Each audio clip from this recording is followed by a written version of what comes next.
Hey, welcome back, everybody, to another edition of the Vikings Central podcast. I'm your host, Steve Hoykla. Just want to again thank our sponsors that we have each week. That's Badass Wood Art. Please use the code VC15 to get 15% off at That's Badass Wood Art with all the great different items that they make. Go ahead and check out their website. They have a lot of good giveaways that Luis over at That's Badass Wood Art is doing right now, as well as a lot of Vikings pieces that he's making.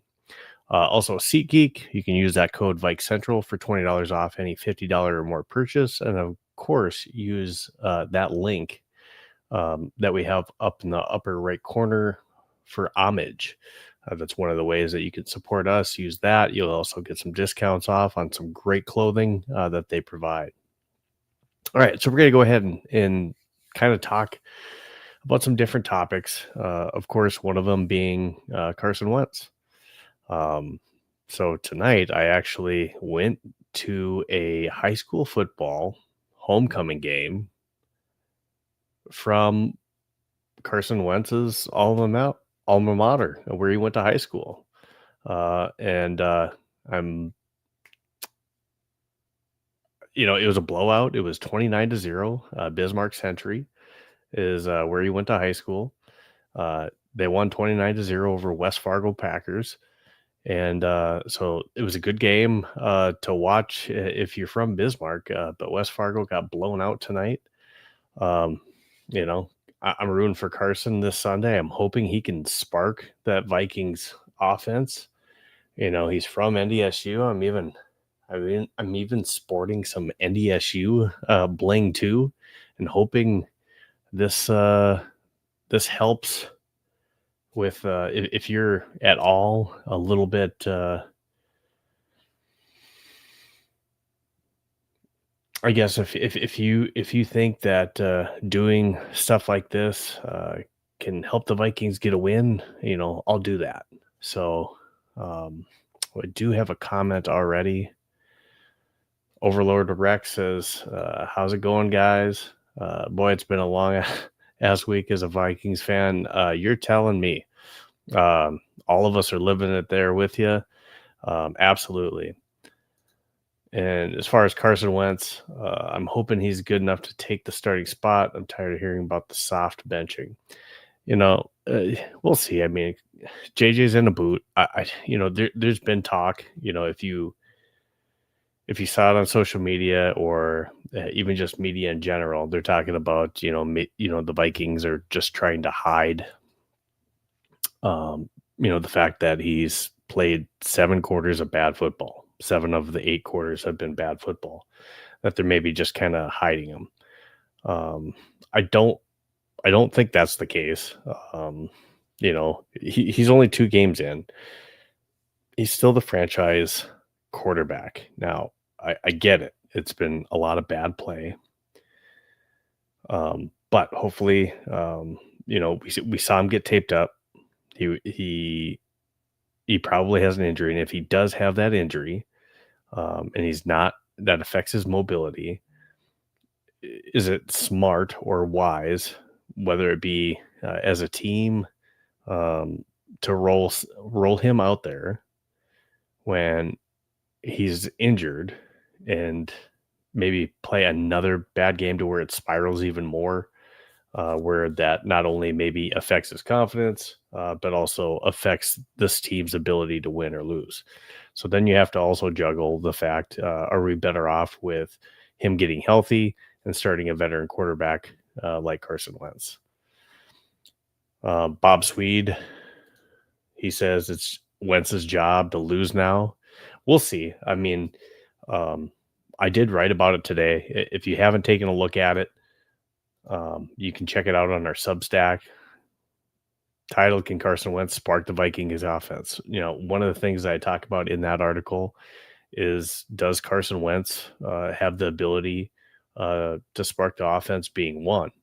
But the other piece of that is also talking about what happens if he does. What happens if he does succeed? So one of the things in there, JJ McCarthy, all kinds of growing pains. We have untimely turnovers, misreads, lack of rhythm. Okay, so Carson Wentz, he's got a lot of starts. He's got 98 different games that he's played in. He's thrown for 153 touchdowns, rushed for 11 touchdowns. So 153 touchdowns passed and 67 interceptions. That's a pretty decent ratio. He's going to have better weapons than he's ever had before in any offense with Justin Jefferson, Jordan Addison once he comes back in week 4, TJ Hawkinson. And, so that is a recipe for being able to have the weapons to reignite the offense. But I talk about what stands in his way in the article. He's only been a part of this team for a little less than a month. So is that enough time for him to get familiar with the team, the playbook, the calls? He was in a similar system with Sean McVay down that in the LA Rams, where Kevin O'Connell used to be the OC for that team. But as a backup, you don't get that same time with the first team offense, and it's hard to kind of develop the chemistry and the timing. So we'll see. I mean, those are some of the things that stands his way.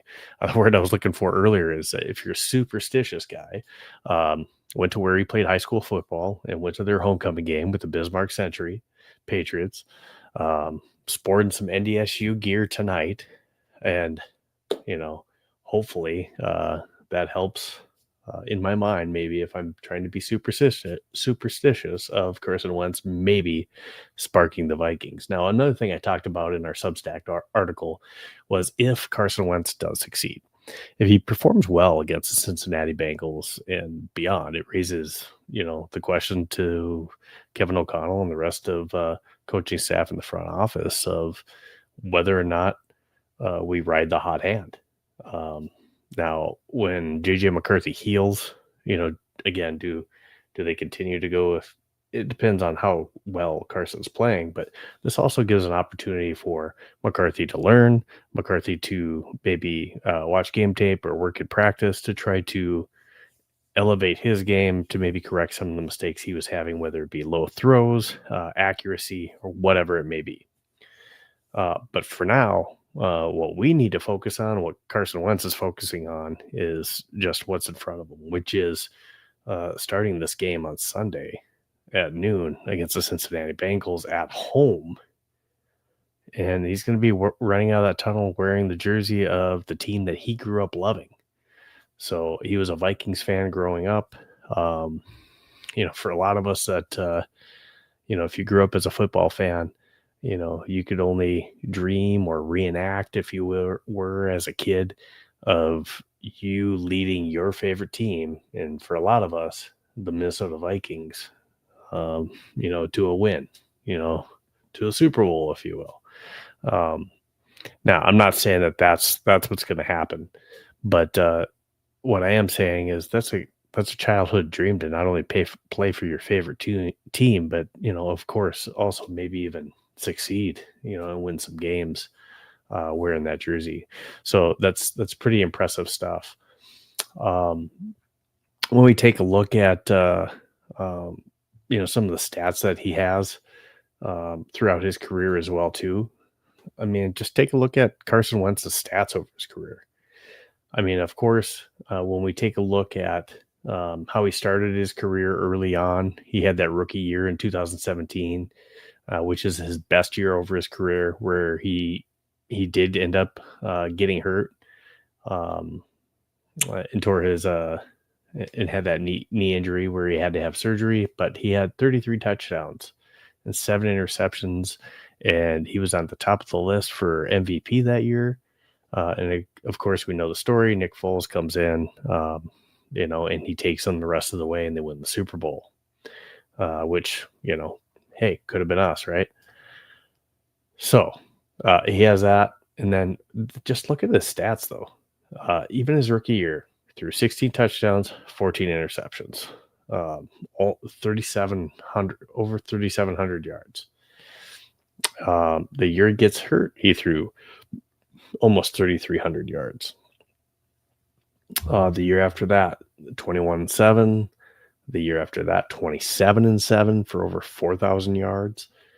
Then he had a rough season, which I think he got hurt in that season as well too, but he had 16, 15. That's a rougher season. But then he goes to Indianapolis. He goes to Indianapolis, only 1 year, throws 27 touchdowns and 7 interceptions. Now they have a rough loss to the Jags, and that kind of is enough for the owner to say, "Hey, I want to move on."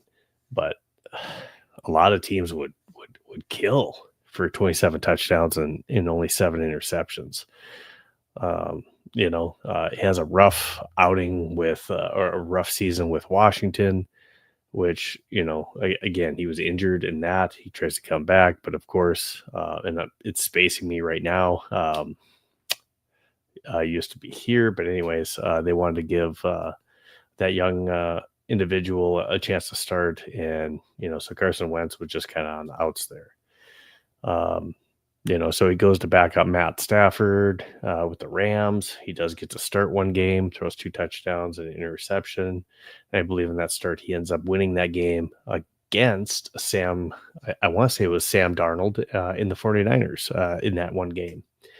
And then, of course, he got to start one game with KC as well, too. It was kind of a throwaway game where he's playing with a bunch of backups at the end of the year. Because they had secured their spot. So, again, you take a look at his stats. He has some good stats. So he has shown that he has ability to be a successful quarterback in this league. So, there has been stuff about, him maybe not being a good locker room guy for everything that, I know. Again, I'm living in his hometown, knowing what I know from, I'm also for college football. I'm also a Bison fan from what I know. That's not what I've ever heard about Carson Wentz. I'm not saying that that's what happened. And, only the people that have been in that locker room can say that, but he's had good things said about him when he was at the Rams. He had great things said about him when he was at Kansas City.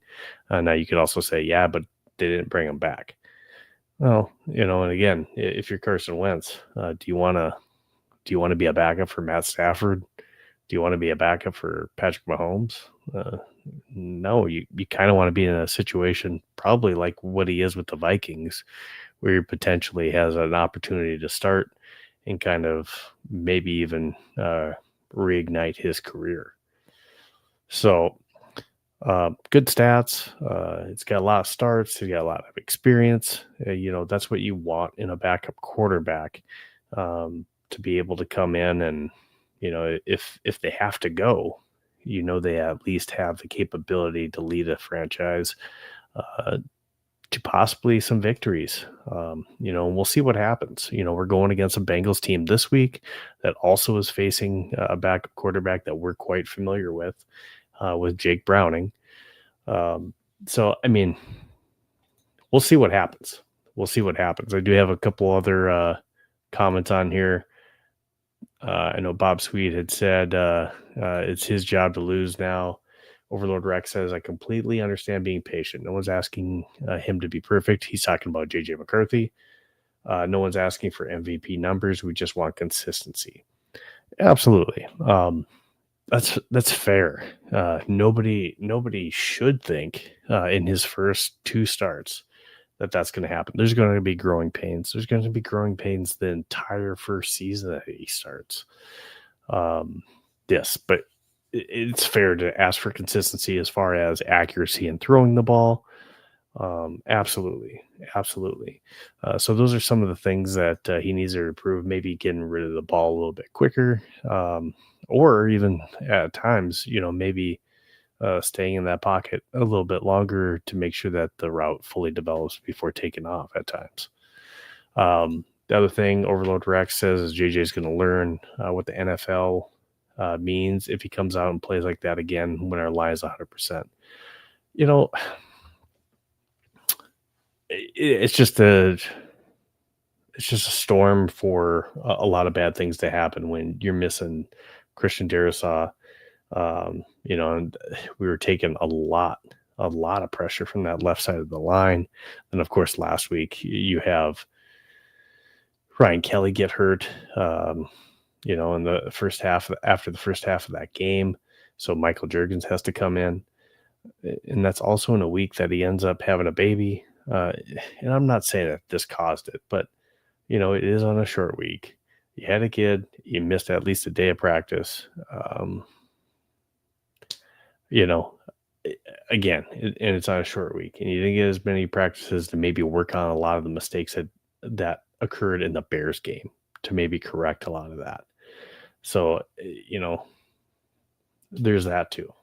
Again, I don't want to fault or put anything on that. Um, it's just a perfect storm. We got a lot of injuries and stuff too. The play calling, it's a fair assessment to say that the play calling could be better, but overall, there's a lot of throws that were left on the table that JJ, either underthrew, overthrew. So ultimately, when you're that quarterback, you got to be able to make the plays that are given to you as well. So Overlord Rex also says, here's my fear. What happens if Carson thrives like Darnold or Mayfield? Yeah. So again, I kind of covered that a little bit. Bob Swede says, why would you fear Carson playing well? That's what I want. Now, I want Carson to play well. If Carson Wentz plays well, that also means that we're potentially winning some games. And I don't know why my camera's getting all weird from my focus here, but I want Carson to play well. I absolutely do. I'm going to see if I can try to fix my camera here real quick. I don't know why the focus is being weird like that. But I want Carson to play well. I want him to be able to make some plays on this team. And I'm just going to try to get maybe that fixes it. Sure did. All right. Autofocus, right? Gotta love it. I got to turn that off. But I don't fear Carson playing well. I think that just gives more time and it doesn't rush back JJ McCarthy. If Carson's playing well, there's no need to rush him back, and he can also learn from some of the things that he can see Carson doing on the field. And again, he didn't have the opportunity last year to be in practice working on things because he was injured. He got to watch a lot of tape, but yes, now he's got his own stuff on tape that he can watch and kind of evaluate some of those mistakes and then come to practice and work on those things.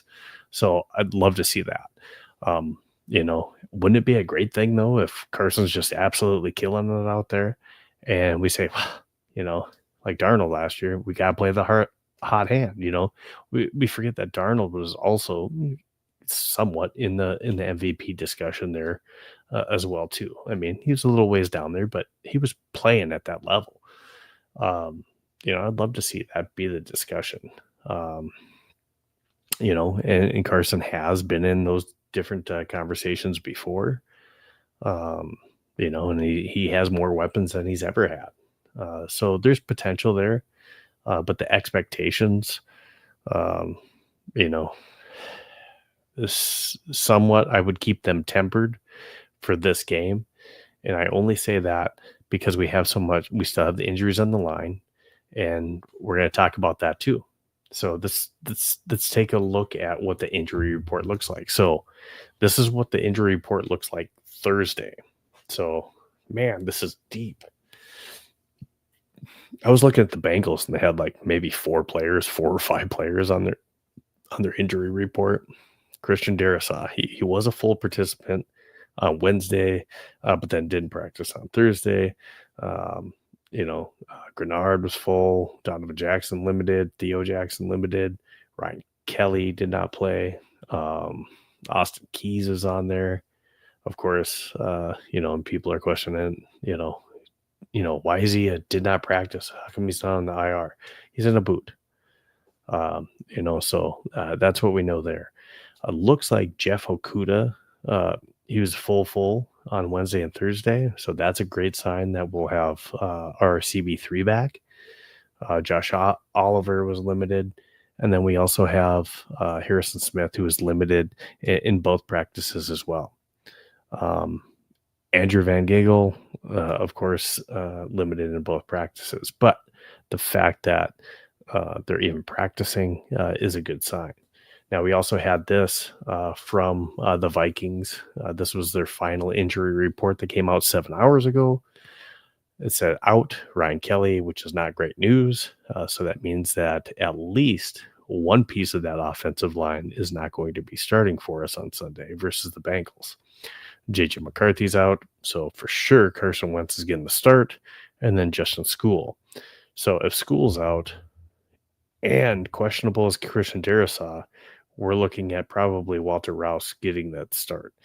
Austin Keys, Harrison Smith, and Andrew Van Ginkel also still on that questionable list. But, so there's a possibility that we get maybe Harrison and Van Ginkel and Okuda back, which would be great if that's the case.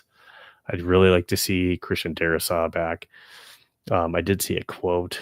I'm not quoting him exactly, but he had said, he knows his body, and basically, he knows when he's ready to come back and play. That's not a great sign, and I think I tweeted it out earlier as well too. But that's not exactly what I wanted to hear coming into this game. Yeah. So, I just want to see us get healthy, and hopefully that's something that we can do here coming up in, the coming weeks. One thing that I worry about is we're going to have 2 overseas games back to back. Are they going to hold out Christian Darrisaw? And he's not going to travel with us overseas. That would hurt, not having him there. We need to get healthy. We need to get healthy. So once we can do that, we can, be a better team and have a better opportunity, especially with Carson Wentz at quarterback. But I do think with the weapons he's got, as he's given more time with the first team reps, he only had that one day that JJ did not play after having the baby before the Falcons game. Carson got reps with the first team, and then, of course, all week this week. So is that enough going into this game for him to develop some of those timing things that he needs on those routes with the wide receivers and tight ends? We'll see. Again, he's got he's a veteran, so we'll that helps. That helps. But again, we'll see. Overlord Rex, I appreciate it. You're helping me out here. Darrisaw, the quote was, "I know my body, and I know I got the kid killed in the first 2 games. He'll be fine. I got paid already." That wasn't his quote. I don't think that was his quote.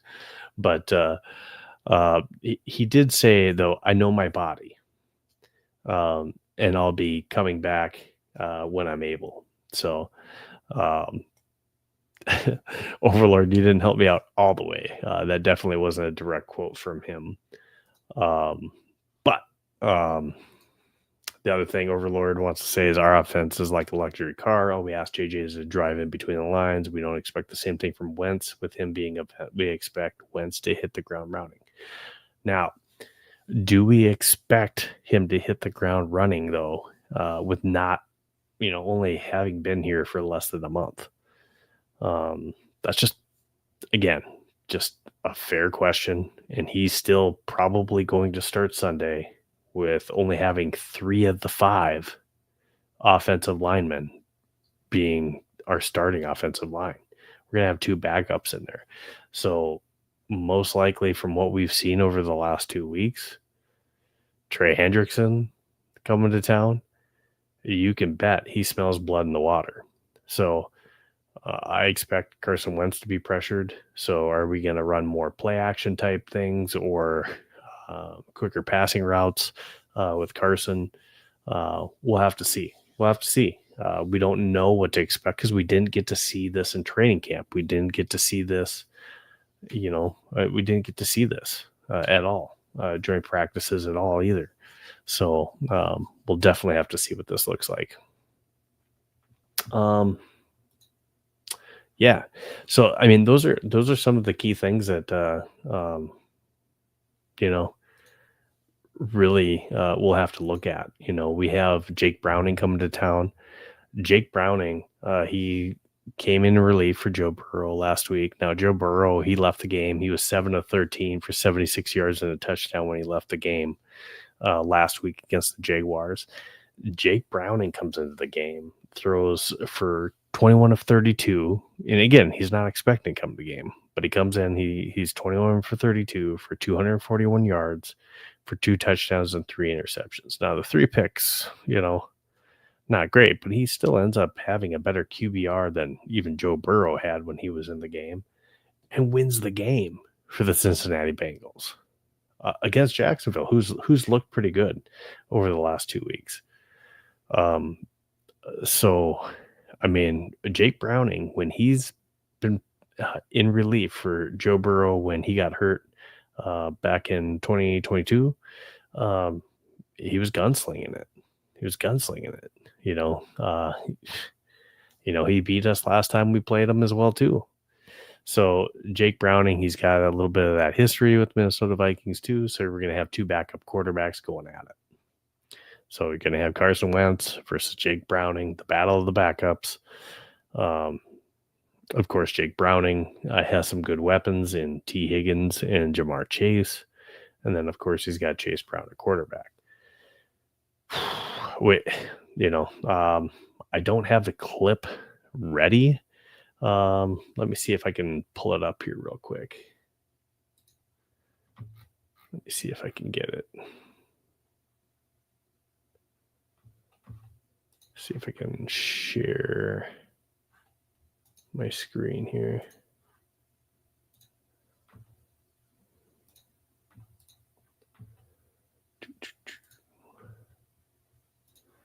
So I'm going to go ahead and share my screen. I mean, if he doesn't want me to do it, then I'm going to do it. So this is Jamar Chase talking. I want to piss him off. You can guarantee that you win. If you get in, you're going to do it. Hell yeah. Yeah. Are you allowed to gritty in this? And I don't know if you guys can hear this really well. I mean, but this is Jamar Chase, and he's just talking about whether he's going to be allowed to do the gritty if he doesn't want me to do it, then I'm going to do it now purposely, yeah. So I want to piss him off. Basically what he says is, hell yeah. Are you allowed to do the gritty in Jefferson's house? He says, if he doesn't want me to, I'm going to. I want to piss him off. Again, my response was, this should be bulletin board material. If I'm the Vikings defense and I needed some bulletin board material, this should be more than enough for what I need to get me fired up and make sure that this man is not dancing. This man is not dancing on our team on Sunday. So, I hope Justin Jefferson gets his opportunities to get his gritty in, and I don't see anything from Jamar Chase. So Byron Murphy Jr., Isaiah Rodgers, I know you got your hands full with T. Higgins and Jamar Chase. But our defensive line, help your man out. Make sure that our secondary doesn't have to cover these guys for all too long. Make sure that we're getting home. Making Jake feel a little bit uncomfortable in that pocket. He had a few turnovers last week, so maybe this is an opportunity for us to get some turnovers again this week. So let's take advantage of some of these chances and opportunities that we have. Bob Swede says, is JJ injury prone to injuries in 8 quarters? I wouldn't say that yet, but it is concerning. It is concerning. This is a high ankle sprain, so it's nothing major. So I'm not super worried about that one. Overlord Rex says, sorry, boss man, I'm trying to get these interactions up to get more people to join. I type a lot. No, that's all right. James Jimmy B. Buckhold says, people need to stop losing their minds. We have injuries all over the place. JJ is a first-time starter. He has to grow. All players do. We get Addison back in another game. Absolutely. How pumped are we going to be to have Addison back? Addison looked like the best player on the field during the preseason. Now JJ was, hurt and didn't play a whole lot of the preseason, but he looked like the best player out on the field when we had joint practices, and that includes Stephon Diggs and Drake May, even when the Patriots came to town. So, yeah. Overlord comes back saying Jamar doesn't have any ground to stand on. Which receiver has a star quarterback? Which quarterback has a charcuterie board of quarterbacks almost his entire career? Yeah. So, yeah, man, there's so much that people want to throw out there. Like I saw one that I commented on our Fantasy 15 account too. Where somebody was trying to say this is going to be the showdown that proves once and for all, who's the best wide receiver between Jamar Chase and Justin Jefferson. How can you say that this matchup determines who's the better wide receiver? You have two backup quarterbacks, which obviously affects the game plan and affects, the ability to get the ball. One quarterback has only been with the team for less than a month. The other backup quarterback has been with the team for at least 3 to 4 years and has had multiple starts with you before in the past as well too, where you already have, and you had a game before to have more chemistry. But yet this game of backup quarterbacks is going to determine which wide receiver is better. Last season was the first season that he's had a better statistical season than Justin Jefferson, since Justin Jefferson and Jamar Chase have both been in the league together. So was that 5 years? At least 4 years. Last 4 or 5 years. So he's had one season that he's had a better season than Justin Jefferson. And yeah, I mean, he had a great season last year. That's awesome. But I don't think that's a large enough sample size to say he's a better wide receiver than Justin Jefferson, especially this year when we knew he was going to have JJ as the quarterback. And there's going to be some growing pains. And you got Pro Bowl Joe Burrow. Anyways, other comment that we have in here, Tim White says the D has to carry this game as we heal wounds. A lot to ask, but it's the only way. You're spot on, Tim. We look at the Falcons game. We allowed a touchdown at the end of the game. But other than that, I mean, man, for the majority of the game, we didn't let them score a touchdown. Some of that was on them too, but I mean, we did the bend but don't break. We had them kick 5 Parker Romo field goals, which props to him, by the way, for winning that kicker job, as they got rid of, they released Young Ho Koo, their kicker that they've had for a couple of years now. They released him and like what they see in Parker Romo. So good for him. He's done a great job since he's been kicking in the league, and he was a good kicker in relief of Will Reichard for the Vikings last year. So congrats to him. I just wish it wasn't against our team. But yeah, our defense in the Bears game, the defense kept the offense in it. I mean, if our defense doesn't do their job, there's no way that our offense and JJ are able to make the plays that they made in the fourth quarter and make a comeback. Same thing with the Falcons. Our defense did everything they could to keep us in that game and give us a chance not just to catch up or tie it, but to win it. And our offense just, we couldn't do it. We couldn't come through. Overlord Rex says this determined by which wide receiver gets triple teamed each game versus someone who gets double teamed. Joe's got him and Higgins. Of course, Jamar is going to get 20 plus catches a game. That's are we saying, and maybe in the past years, I would say T. Higgins has been a better wide receiver sample size than Jordan Addison. This year, we will see. This year, I expect us, once he gets back from suspension, I expect a really strong season. And we'll see if that's stat-wise, but at least potential, man. Jordan Addison looks like he's going to be a force out there. And I hope that comes true. Obviously we need a quarterback to be able to throw his way and get him the ball. So whether that's Carson Wentz or JJ when he comes back, JJ had great chemistry with Addison, before the season started and the suspension, but I'm excited to see him back. And, it's not like Addison is any slouch on the other side as Jefferson is all I'm saying. But yes, I think both Jamar Chase and Justin Jefferson, they see a lot of double teams, especially right now. It's easy to double team Jefferson when Addison's not there. Once Addison gets back, it does make it a little bit more difficult. You can go ahead and you can double team him if you want. But man, I think Addison's really going to open up some eyes once he gets back on the field with Justin Jefferson for sure. Rex says Chase has had his safety blanket since college. Justin is the safety blanket. Safety blanket in terms of Joe Burrow. Yeah, you have a great quarterback throwing you the ball, but he also, he had a lot of yards and did great last week with Jake Browning too. So, this isn't taking anything away from Jamar Chase. Jamar Chase is a great wide receiver. He absolutely is. So is Justin Jefferson. Those guys are 1 and 2.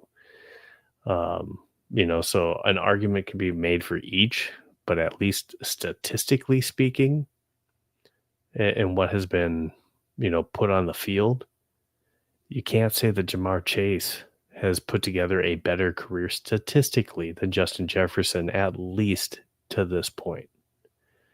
What Justin Jefferson has done has broken records. And yes, Jamar Chase is having a great career. And, they're probably both going to end up wearing gold jackets someday. So, can't wait to see, what happens in this game. I hope that we see only a gritty from people wearing purple, whether it's Adam Thielen or Justin Jefferson. I don't want to see an opposing team coming in and doing the gritty on us on our home turf at US Bank Stadium. If there's any other topics that you guys want to talk about, go ahead and throw them in the comments. While you're doing that, I'm going to go ahead and roll a couple ads. Go ahead and throw those in the comments if you have some other questions that you want to talk about. But I want to go ahead and give a shout out to some of our sponsors.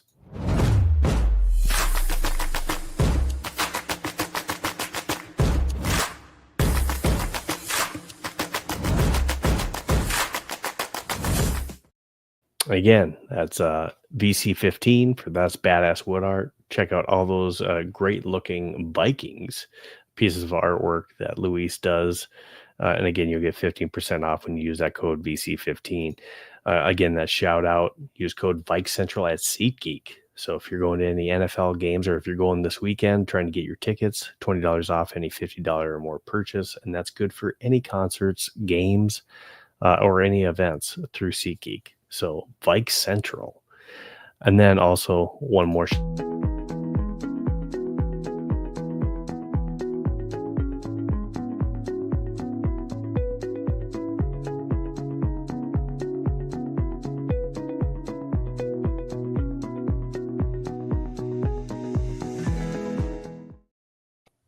Okay, so thanks to Homage. And again, great comfortable shirts. Check out everything they have online. Use that code that we have up in the corner, homage.sjv.io/Vikings. That's one of the ways that you guys can support us for everything that we're doing as well, too, so we can keep all these great articles and everything going. But Homage, check it out. Great shirts. Just taking a look at the 2 more comics. Rex adding in again, 100% takeaway from Chase. We know we have the top dog in the race until Chase, CD, or Hill proves otherwise. I'm 100% Jefferson. All right. So, CD's a great wide receiver, and he's young enough to maybe make a push. But Tyreek, he's on the wrong side of the age hill to where he's not going to pass Jefferson at this point. Tyreek Hill's had a great career as well, but he just doesn't have enough time and enough sand in the hourglass, if you will, to do what Justin Jefferson has done necessarily, even just to this point, let alone for the rest of his career. Justin Jefferson is on, Tyreek Hill is 31, going to be 32. Justin Jefferson is 26 years old. So we're in those prime Justin Jefferson years, and hopefully we can get our quarterback situation figured out and our quarterback play a little bit more consistent to where we're not wasting those prime years that we have with Justin Jefferson. And appreciate it. Overlord Rex is wanted to make sure that everyone remembers to like and share the stream. And absolutely, I appreciate that, Rex. Again, that's how we can grow our brand and expand our reach with other Vikings fans that are out there. So if you're not already, make sure that you go ahead and follow us on X, YouTube, Facebook, and of course TikTok. And then also read our Substack. Like I told you earlier, throughout this article, we're always throwing out some good stuff, like the one that dropped today that I wrote about Carson Wentz and sparking the offense. Go ahead. It's a good read. Again, support us. Those are a lot of the articles we put on our Substack. You can be a free subscriber. Some of the articles are paid, but a lot of them are free out there for you to read. So we put a lot of good stuff out there. So check out our Substack. Again, just search for Viking Central, and that's how you can find us on our Substack. So with that, I'm checking the comments. I don't see anything else out there. We will have our Vikings pregame show that I think we might actually do that tomorrow night for our Vikings pregame show. But we'll be talking everything about Cincinnati Bengals and the Minnesota Vikings. So just make sure that you join us. We'll shoot out that time once we have it set. And then, of course, on game day, look for us for our Vikings post game following the game, covering on what happened during the game and maybe some of the things we'd like to see either sustained and carried on because we did great in the game, or even just, some of that stuff. Hopefully we don't have to.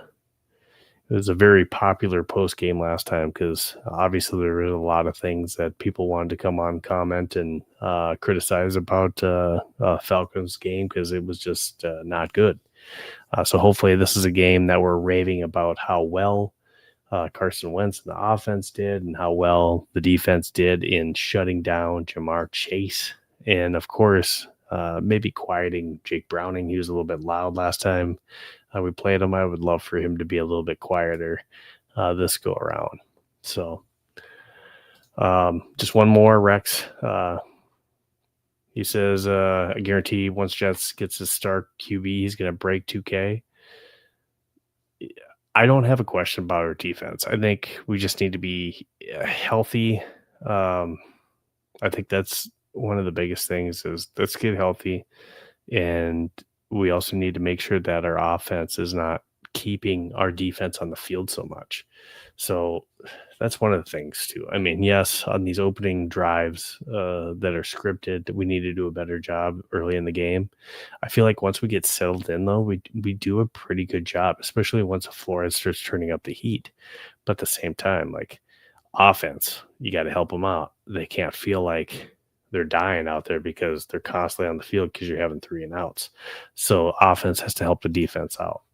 And then Rex says, I'm glad that Turner has started to gain his footing with Gink being out. Absolutely. And that's just going to make it a better rotation once Gink is back. Hopefully he's back this week.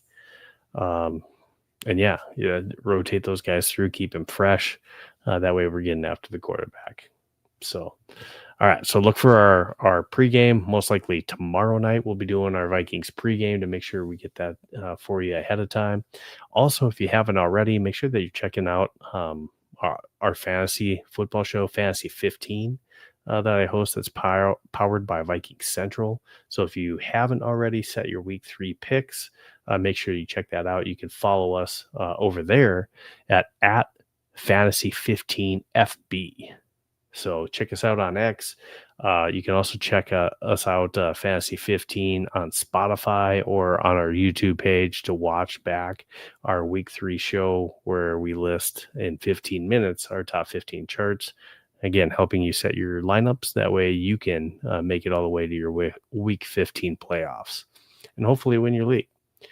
The other thing I want to make sure that I say too is I know a lot of you guys may be thinking, hey, we haven't been healthy, but it looks like we have some help that's coming back. So a good sign that we've seen some limited in practice.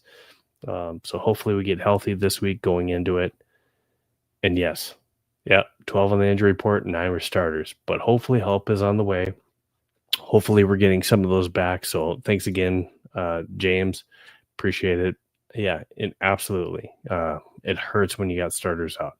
Hopefully this week we get them back and that everyone's healthy, or at least the majority are healthy coming out of this game before we head overseas for a couple of weeks in a row. But Cincinnati's on front. Join us for the pregame. Join us for the postgame. That's all I have for Viking Central. I'm Steve. Thanks again to our sponsors. That's Badass Wood Art, SeatGeek, and Homage. And then thank you as well to you, our followers, and those of you that are adding to this podcast in the chat. I want to thank you for joining us as well, too. So make sure that you subscribe, like, share, follow. Appreciate it all. I'm Steve. Until next time, Skol Vikings. Let's get that win this weekend.